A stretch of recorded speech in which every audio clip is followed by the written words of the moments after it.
Hello दोस्तों, हम देखेंगे क्लास 7 एनसीईआरटी का 7 चैप्टर, जो 7वां चैप्टर है। इसका नाम है मानवीय पर्यावरण, बस्तियां, परिवहन एवं संचार। यानी कि इस चैप्टर में हम पर्यावरण के बारे में जानेंगे, जो मानव का है। बस्तियां जानेंगे कि किस प्रकार की बस्तियां होती हैं, कौन कौन सी बस्तियां होती हैं, सघन या विरल। परिवहन जानेंगे, वायु मार्ग हो गया, जल मार्ग हो गया, आपका सड़क हो गया ये। एवं संचार, जैसे मोबाइल हो गया, लैपटॉप हो गया, खत हो गया, ये सब।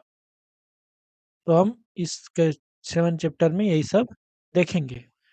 तो देखते हैं, प्रारंभ में मानव भोजन, वस्त्र एवं आवास के लिए पूर्ण रूप से प्रकृति पर निर्भर था। अब पहले के खूब देखेंगे, पूरा पाषाण काल या नव पाषाण काल में जो मानव था वो क्या था, प्राकृतिक पर निर्भर था। जैसे कि खाना प्राकृतिक से मिल जाता था, भोजन प्राकृतिक से मिल जाता था, या फिर रहने के लिए प्राकृतिक आवास, जैसे गुफा हो गया, इन सब में वह रहता था।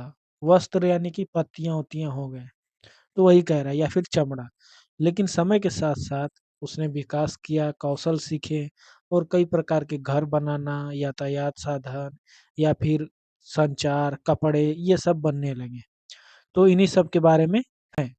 चलिए आगे देखते हैं। पहले ये देख लें कि वे स्थान जहाँ भवन अथवा बस्तियां विकसित होती हैं, उसे बसाव स्थल कहते हैं। जैसे मान लीजिए कहीं भवन बन गया है, बस्तियां घरें बन गई है, उन्हीं को हम क्या कहेंगे, बसाव स्थान। आदर्श बसाव स्थान के चयन के लिए प्राकृतिक दशाएं, जैसे जलवायु वहाँ का अच्छा हो, जल वहाँ पर उपलब्ध हो, भूमि यहाँ की उपजाऊ हो या फिर सपाट हो, मिट्टी वहाँ की अच्छी हो, वही है। बस्तियां वे स्थान जहाँ लोग अपने लिए घर बनाते हैं, उन्हें क्या कहा जाता है, बस्तियां। ये तो आप जानते ही, एकदम आसान वाला शब्द है। प्रारंभिक में मनुष्य वृक्षों एवं गुफाओं में निवास करता था। जब उन्होंने फसलों को उगाना प्रारंभ किया, तो उन्होंने एक अस्थायी घर बनाना शुरू किया।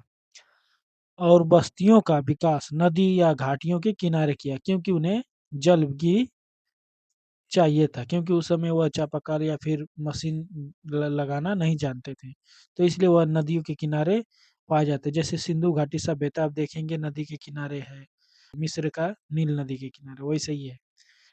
क्योंकि वहाँ पर्याप्त मात्रा में जल होते थे, किस लिए, फल या फिर अनाज उगाने के लिए। और व्यापार एवं वाणिज्य दृष्टि के लिए भी इम्पोर्टेंट था, क्योंकि नाव के द्वारा वह जा सकते थे।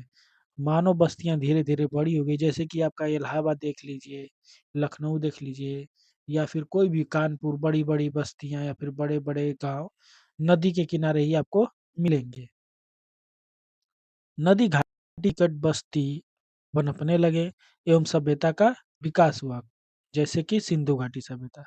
आपको सिंधु, टिग्रिस, नील या फिर होआंग नदियों के किनारे विकसित हुई सभ्यताओं के नाम याद है। आगे देखते हैं कि बस्तियां अस्थाई या अस्थाई हो सकती हैं। इनका मतलब कि कुछ बस्तियां अस्थाई हो सकती हैं और कुछ अस्थाई। जैसे कि तुम्हारे घर में अब देखेंगे कि पहाड़ी इलाकों पर जो घर बनाते हैं वो लकड़ियों के बनाते हैं, क्योंकि वो इन्हें ठंडी के मौसम में वहां से हटना होता है, इसलिए वह क्या हो गया, अस्थाई हो गया। और मैदानी इलाकों में जैसे कि आप देखेंगे बनारस हो गया, इलाहाबाद हो गया, लखनऊ हो गया, इन सब इलाकों में गाजीपुर हो गया, इन सब इलाकों में क्या होगा, अस्थाई घर बनेंगे, क्योंकि वहां पर सब कुछ उपलब्ध है, वहां पर रहने लगेगा व्यक्ति। और जहाँ लंबे समय तक व्यक्ति रहेगा उसे अस्थाई, और जहाँ कुछ समय के लिए घर बनाकर रह रहा है और दूसरे वक्त कहीं और चला जा रहा है, उसे अस्थाई। बंजारे लोग ऐसे करते थे। घने जंगलों, गर्म एवं ठंडे रेगिस्तानों तथा पर्वतों के निवास अक्सर अस्थायी होते हैं, क्योंकि उस समय या फिर पर्वतों पर देखेंगे हिमस्खलन हो जाएगा, भूस्खलन हो जाएगा, इसीलिए बस्तियों में रहने थे। वे आखेटक, संग्रहण या स्थानांतरित कृषि करते थे। स्थानांतरण कृषि का मतलब कि वहां पर कृषि किए, फिर अगले दिन दूसरे स्थान पर, फिर अगले दिन दूसरे स्थान पर, इसीलिए वे बस्तियां जहाँ आज अस्थायी बस्तियां हैं, अधिकांश वही हैं। बस्तियों के लोग रहने के लिए घर बनाते हैं। आगे देखिए कि मैरी का जन्म, अब एक लड़की के बारे में दिया गया है। मैरी का जन्मदिन था, केक काटने के लिए वो अपने मित्रों के साथ गुरप्रीत के प्रतीक्षा कर रही थी। आखिरकार थकी, खांसते और हांफती गुरप्रीत पहुंची। उसने बताया कि अत्यधिक यातायात जाम था, यानी कि ट्रैफिक ज़्यादा था। मैरी की माँ मिसेस थॉमस ने गुरमीत की पीठ थपथपाकर कहा कि कोई बात नहीं, यहाँ पर शहरों में बहुत ज़्यादा प्रदूषण हो गया है। प्रहलाद हाल ही में गाँव से आया था। उसने पूछा, शहरों में इतना प्रदूषण या फिर यातायात जाम क्यों होता है? शहरों में बढ़ती आबादी के कारण ऐसा बोला गया। क्योंकि शहर में क्या होता है कि यहाँ पर लोग आते हैं बहुत ज़्यादा, इसलिए आते हैं क्योंकि यहाँ पर नौकरी होती है, शिक्षा अच्छा होता है, चिकित्सा या फिर हॉस्पिटल अच्छे बने होते हैं, इसलिए वह लोग शहरों की ओर प्रवास करते हैं। मैरी ने फिर पूछा, इतनी यदि अधिक जनसंख्या हो जाएगी, तो लोग कहाँ जाएँगे? तो वही फिर थॉमस ने कहा कि इसीलिए देखेंगे शहरों के आसपास एक झुग्गियाँ बनी जाती हैं या फिर अवैध प्रवास होने लगता है। वही सब प्रॉब्लम के बारे में बात हो रहा है। अब कहा जा रहा है, प्रसाद ने कहा कि हमारे गाँव में बड़े सिनेमाघर हैं, अच्छी सुविधा वाले स्कूल हैं एवं अच्छे अस्पताल नहीं है। जो गाँव से आया था उसने कहा, स्कूल एवं अच्छे अस्पताल नहीं है, लेकिन हमारे गाँव में बहुत सारी खुली भूमि है। यही सब वह ताज़ी हवाएँ ये सब बता रहा है। लेकिन बोल रहा है कि मेरे दादाजी बीमार थे तो हम शहर उन्हें लाए थे। किस लिए? क्योंकि शहर में अच्छी हॉस्पिटल बने होते हैं। इस संवाद में बस्तियों के 2 भिन्न-भिन्न प्रकार का चित्रण है। एक शहरी और दूसरा ग्रामीण। ग्रामीण एवं शहरी बस्तियाँ। गाँव एवं ग्रामीण बस्तियाँ होती हैं जहाँ लोग कृषि, मत्स्य पालन, वानिकी या दस्तकारी या फिर पशुपालन संबंधित कार्य करते हैं। जैसे कृषि हो गया, पशु को पालना हो गया, ये सब क्या हो गया? गाँव के लोग करते हैं, ऐसा इसमें कहा गया है। लेकिन ग्रामीण बस्तियाँ सघन या प्रकीर्ण हो सकती है, यानी कि खूब ज़्यादा एक जगह घर होखे या फिर दूर-दूर तक भी घर हो सकते हैं। आगे इसमें कहा है कि प्रकीर्ण बस्तियों में लोगों के घर दूर-दूर तक भी हो सकते हैं। इस प्रकार बस्तियाँ मुख्यतः पहाड़ी क्षेत्रों में घने घने जंगल एवं अति विषम जलवायु में क्षेत्रों में पाई जाती है। क्या? प्रकीर्ण प्रकार की बस्तियाँ पहाड़ों पर घने जंगलों में दूर-दूर तक पाई जाती हैं। लेकिन अगर समतल में देखेंगे तो वह नज़दीक पाई जाएँगी और घनी आबादी रहेगी। ग्रामीण क्षेत्रों में लोग अपने पर्यावरण के अनुकूल घर बनाते हैं। अत्यधिक वर्षा वाले क्षेत्रों में ढाल वाली छत बनाते हैं। जिन स्थानों में वर्षा के समय जल का जमा होता है। जैसे आप देखेंगे कि बहुत सारे गाँव होंगे, उसके आस-पास तालाब ज़रूर होंगे। वहाँ ऊँचे प्लेटफ़ॉर्म तथा स्टील पर घर बनाए जाते हैं। जैसे ये देख लीजिए, नीचे पूरा तालाब पानी जम जाएगा और ये ऊपर इनके घर हैं। गर्म जलवायु वाले क्षेत्रों में मिट्टी की मोटी दीवारें बनाते हैं। जैसे यहाँ पर खूब गर्मी है तो यहाँ इतनी मोटी-मोटी दीवार बनाएँगे ताकि वो अंदर ठंडी रहे। और उनके छत फूस की बनी होती है ताकि जो ऊपर का सूर्य का प्रकाश है वह अंदर ना जा सके और क्या हो ठंडा हो सके। स्थानीय सामग्री जैसे पत्थर, फंग, चिकनी मिट्टी, तृण आदि का उपयोग घर बनाने में करते हैं। नगरीय बस्तियों में नगर छोटी एवं शहरें उनके बड़ी बस्तियां होती हैं। नगरीय क्षेत्रों में लोग निर्माण एवं व्यापार एवं सेवा क्षेत्रों में कार्यरत होते हैं।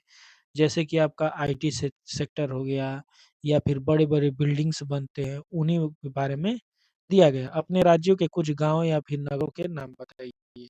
तो आप बता दीजिए जो भी आपके राज्य में शहर बड़े-बड़े या फिर गाँव हैं। अपना गाँव का नाम बता दीजिएगा कमेंट में।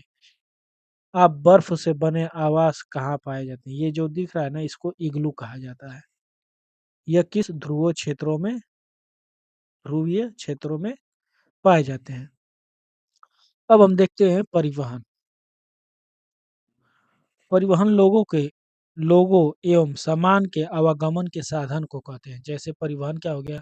यहाँ से सामान उठाकर यहाँ पर रखनी है। इसी को ये जो दूरी गया गया है इसी को परिवहन कहा गया है। अधिक दूरी की यात्रा करने में अत्यधिक समय लगता है तथा उस समय लोग पैदल चलते थे एवं अपने सामान को ढोने के लिए पशुओं का उपयोग करते थे। पहिए की खोज से परिवहन आसान हो गया। समय के साथ परिवहन के विभिन्न साधनों का विकास होता गया, लेकिन आज भी लोग परिवहन के लिए पशुओं का उपयोग करते हैं। इसमें कहा गया है कि परिवहन जो है, कुछ पुराने समय में अधिक दूरी करने के लिए पैदल चलना या फिर बैलगाड़ी करना, ये सब पहले ज़माने के परिवहन थे। लेकिन अब के ज़माने में क्या है कि बस हो गया, ट्रेन हो गए, वायुयान हो गया, ये सब हो गया है। तो यही सब इसमें समझाया है। आगे देखते हैं। हमारे देश में सामान्यतः गधे, खच्चर, बैल या इन सब का प्रयोग किया जाता था पहले ज़माने में। दक्षिण अफ्रीका में एंडीज पर्वत के क्षेत्र में लामा नाम का एक मतलब जानवर होता है, उस पे वह बैलगाड़ी बनाते हैं। तिब्बत में याक जैसा एक जानवर होता है, उस पर इन्हीं इस पहले ज़माने में बताया जा रहा है। अभी प्रारंभ में अन्य देशों ने व्यापारियों को भारत पहुंचने में अनेक महीने लग जाते थे। वे समुद्री मार्ग से या थलीय मार्ग से आते थे। हवाई यात्रा ने परिवहन को द्रुत बना दिया, यानी कि बहुत ही कम समय में आप हवाई जहाज से लंदन से या फिर अमेरिका से आ सकते हैं। आज भारत से यूरोप की यात्रा केवल 6 या 8 घंटे में समय लगता है। पहले 6 से 8 महीना लगता था। इस प्रकार परिवहन को आधुनिक साधन एवं समय एवं ऊर्जा की बचत कहा जाता है। आगे देखते हैं। परिवहन के 4 मुख्य साधन हैं, ये इम्पोर्टेंट है। पहला क्या है? सड़क, दूसरा रेल मार्ग, तीसरा जल मार्ग और तीसरा चौथा वायु मार्ग यानी कि जहाज। भारत अनेक राष्ट्रीय एवं राज्य मार्ग हैं। भारत में अनेक राष्ट्रीय एवं राज्य मार्ग हैं। भारत में एक्सप्रेसवे का निर्माण नवीनतम है। स्वर्ण चतुर्भुजीय महामार्ग दिल्ली, मुंबई, चेन्नई और कोलकाता को जोड़ता है। एक ऐसा इंडिया है, इसको यहाँ से यहाँ ऐसे जोड़ा गया है। इसी को कहा गया है स्वर्ण चतुर्भुजीय महामार्ग। और भारत की जैसे सड़क मार्ग हो गया, तो भारत की सबसे लंबी सड़क मार्ग क्या है? NH 44, ये ध्यान दीजिएगा। कम दूरी या यातायात के सबसे अधिक उपयोग किए जाने वाले मार्ग सड़क मार्ग है। सड़कें पक्की एवं कच्ची हो सकती हैं। पक्की पड़ के सड़कों का मतलब होता है कि जैसे पिच उच डाल गया होगा, गिट्टी उट्टी, वो पक्की सड़कें हो गया। कच्ची सड़कों का मतलब कि वहां पर भी मिट्टी है।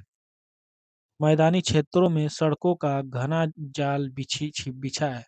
मरुस्थलों, वनों एवं ऊंचे पर्वत जैसे स्थानों पर भी सड़कें बनी हुई हैं। हिमालय पर्वत एवं मनाली लेह राजमार्ग विश्व के सबसे ऊंचे सड़क मार्गों में से एक है। भूमिगत सड़कों को भूमिगत मार्ग या फिर सबवे, ये इंपॉर्टेंट है, कहते हैं। फ्लाईओवर उत्थित संरचना के ऊपर बनाए जाते हैं। फ्लाईओवर मतलब जैसे कि ये सड़क है, इसके ऊपर से एक रोड गया है, उसी को फ्लाईओवर या फिर ब्रिज यानी कि नदी है, इसके ऊपर से एक सड़क बना दिया गया। उन्हीं सब के बारे में दिया गया है। आगे देखते हैं। ये देख लीजिए, इम्पोर्टेंट हो गया है। जाइनिंग से ल्हासा के बीच चलने वाली रेलगाड़ी समुद्र तल से 4000 मीटर ऊंची है और उस पर चलती है, जिसकी ऊंचाई बिंदु समुद्र तल से 5000 मीटर यानी कि 5 किलोमीटर तक है। अब देखते हैं रेल मार्ग। सड़क मार्ग देख लिए, अब रेल मार्ग देखते हैं। जैसे बंदर भारत निकला है, आप ट्रेन से कभी ना कभी सफर किए होंगे, उन्हीं के बारे में। अब रेल के बारे में देखते हैं कि रेल के द्वारा तीव्रता एवं कम खर्च के लोग का आवागमन, भारी सामानों को ढोने का कार्य भी होता है। अब देखेंगे कि जो भी सामान इधर से उधर होता है, वो ज्यादातर रेल मार्ग से होता है। व्यापार इंडिया में भी चाहे कहीं भी देखेंगे तो रेल मार्ग से सबसे ज्यादा होती है, क्योंकि भारी सामान भी आप ले जा सकते हैं और क्या है, वह कम खर्च में कहीं आ जा सकते हैं। जैसे यहाँ से अगर आप मुंबई जाएंगे रेल से, तो आपका लगेगा सिर्फ 800-900 स्लीपर में। और अगर आप रोड से जाएंगे तो आपका 4 से 5 हजार लग जाएगा। भाप के इंजन की खोज एवं प्रौद्योगिकी क्रांति ने रेल परिवहन में तीव्र विकास में सहायता प्रदान की। डीजल एवं विद्युत इंजनों ने व्यापक रूप से यानी कि बहुत ज्यादा सुपर फास्ट चलाने लगे। सुपर फास्ट रेलगाड़ियों के परिवहन की गति और तीव्र हो गई। मैदानी भागों में रेल मार्गों का जाल व्यापक रूप से फैला है। उन्नत प्रौद्योगिकी कौशल के दुर्गम पहाड़ी क्षेत्रों में रेलमार्ग बना संभव हो गया है। लेकिन इनकी संख्या काफ़ी कम है। भारतीय रेल मार्गों का जाल भली-भाँति विकसित है, यह एशिया में सबसे बड़ा है।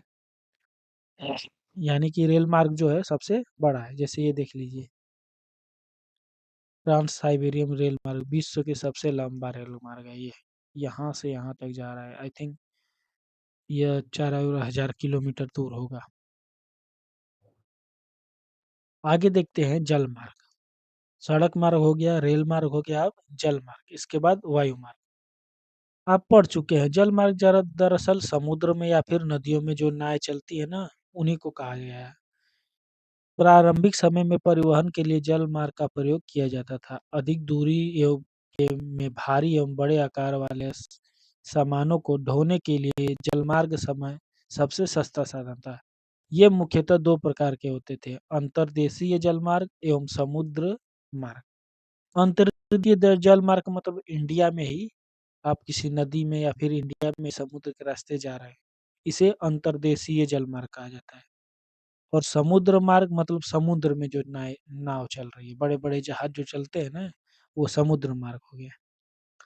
आगे देखते हैं नाव्य नदियों एवं झीलों का उपयोग अंतर्देशीय हो गया। और कुछ महत्वपूर्ण अंतर्देशीय जलमार्ग हैं जैसे गंगा ब्रह्मपुत्र नदी, उत्तरी अमेरिका में ग्रेट लेक वाला हो गया, अफ्रीका में नील नदी पर हो गया, ये सब क्या है, अंतर्देशीय जलमार्ग है। समुद्र एवं महासागरीय मार्गों का उपयोग सामान्यतः व्यापारिक माल एवं सामान को एक देश से दूसरे देश तक पहुंचाने में किया जाता है। ये मार्ग पत्तनों से जुड़ा होता है। पत्तन किसे कहते हैं? जैसे मान लीजिए इंडिया है, यहाँ पर जहाज आकर रुकती हो जिस स्थान पर, उसे पत्तन या फिर बंदरगाह कहा जाता है। विश्व के कुछ महत्वपूर्ण पत्तन है, एशिया में सिंगापुर, मुंबई, उत्तर अमेरिका में न्यूयॉर्क, ये सब क्या है, इम्पोर्टेंट पत्तन या फिर बंदरगाह है। आगे कहा जाता है अफ्रीका में डबलिन, ये सब नाम दिया गया है, ये सब इम्पोर्टेंट है, याद कर लीजिएगा। यूरोप में लंदन, क्या आप विश्व के कुछ पत्तनों के भी नाम बता सकते हैं? हाँ, सिंगापुर हो गया आपका, श्रीलंका का हो गया जाफरा, हमारा इंडिया का हो गया चाबहार जो ब्रिज है, चाबहार पत्तन ईरान में जो बना है वो, वही सब हो गया। अब वायु मार्ग देखते हैं। 20वीं सदी के आरंभ में विकसित यह परिवहन का सबसे तीव्र एवं मार्ग है। जो 20वीं सदी का है, आरंभ में विकसित यह परिवहन का सबसे तीव्र मार्ग है। ईंधन की लागत अधिक होने के कारण यह सर्वाधिक महंगा साधन है।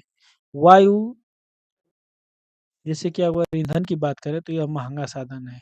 यह सबसे फास्ट है लेकिन क्या है, सबसे ज़्यादा महंगा भी है। वायु यातायात खराब मौसम जैसे कोहरे तूफान में खूब प्रभावित होता है। जो वायु मार्ग है, अगर ज़्यादा बारिश हो रही है या फिर कोहरा ज़्यादा है, तो ये क्या होते हैं, प्रभावित होते हैं। विशेष रूप से सड़क, रेल एवं रेल मार्ग नहीं। ये सब क्या है, ये सब नहीं होते क्योंकि यह धीरे-धीरे चलने वाले। ये क्या है, बहुत फास्ट चलता है, आगे कुछ नहीं दिखा या फिर सिग्नल नहीं मिला तो यह दुर्घटना हो सकती है। तो हेलीकॉप्टर अगम्य स्थानों, संकटकालीन स्थितियों में लोगों को बचाने के लिए भी प्रयोग किया जाता है। भोजन पहुँचाने के लिए भी, पानी, कपड़ा, ये सब दवाएँ, इनका क्या है, हेलीकॉप्टर का प्रयोग किया जाता है। कुछ महत्वपूर्ण हवाई पत्तन हैं जैसे Delhi, Mumbai, New York, London, Paris, Frankfurt, ये हो गया। अब देखते हैं हम संचार। संचार का मतलब एक स्थान से दूसरे स्थान तक बात करना, कोई संदेश देना, वही हो गया। संचार दूसरों के पास तक सूचनाएँ पहुँचाने की प्रक्रिया है। यानी कि आप कोई भी अपना सूचना दूसरों के पास दे रहे हैं, तो वो जो जिस प्रक्रिया से पहुँचाएँगे उसी प्रक्रिया को संचार कहा जाता है। तकनीकी विकास के कारण मानव ने संचार के नए-नए तीव्र साधन विकसित किए हैं। जैसे पहले क्या था, खत था या फिर कोई जाता था, लेकिन धीरे-धीरे अब टेलीफ़ोन आ गया, फिर मोबाइल आ गया, वही सब हो गया, वीडियो कॉलिंग हो गया। आगे देखते हैं, संचार के क्षेत्र में विकास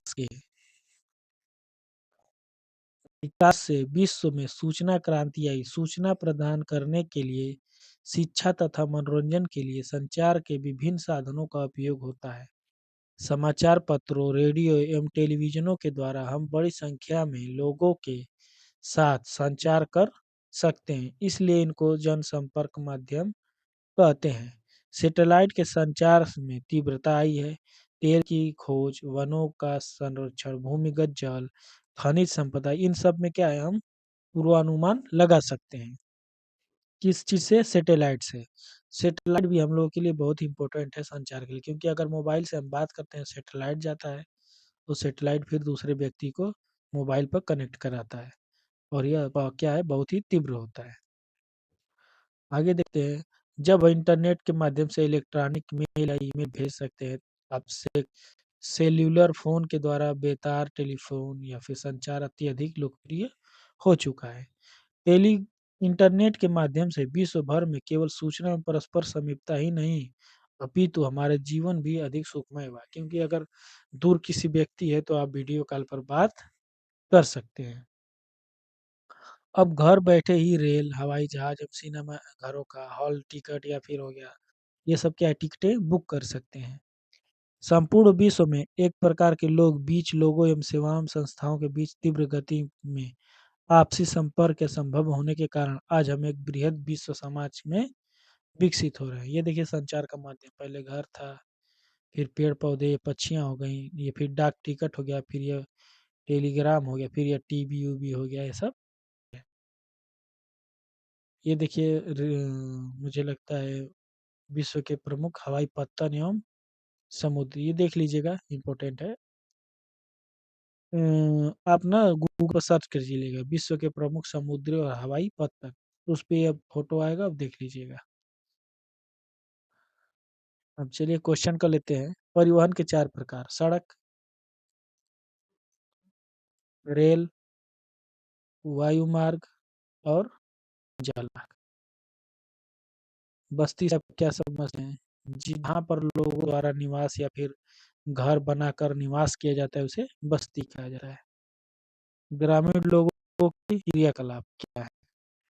कृषि, पशुपालन, मत्स्य पालन, ये सब। रेल मार्ग के किन्हीं 2 गुणों के बारे में बताइए। यहाँ पर भारी सामान भी ढोया जा सकता है, कम खर्च में एक स्थान से दूसरे स्थान तक दूर भी किया जा सकता है। संचार से आप क्या समझते हैं? अपना कोई भी संदेश किसी माध्यम से दूसरे व्यक्ति को देना ही क्या है? संचार है। जनसंपर्क माध्यम क्या है? यह एक संचार है। इनमें से कौन सा संचार साधन नहीं है? टेलीफोन है, पुस्तक है, चिट्ठी द्वारा, मेज नहीं है। इनमें से कौन सा सड़क का भूमिगत मार्ग है? सबवे।